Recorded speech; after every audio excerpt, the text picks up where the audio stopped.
अस्सलाम वालेकुम नाज़रीन, आवाज़ न्यूज़ में भलीकार माया गजाला अबरू सब खां पहिरियां हिकु नज़र हेडलाइंस ते।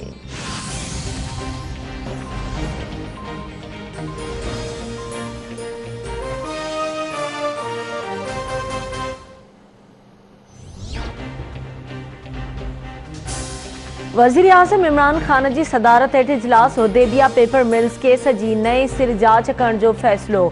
सुद समा वारे वफ़ाक़ी वज़ीर फवाद चौधरी चयो आहे त केस में लाॻापियल इदारनि खे जांच नए सिर शुरू करण जी हिदायत कई आहे।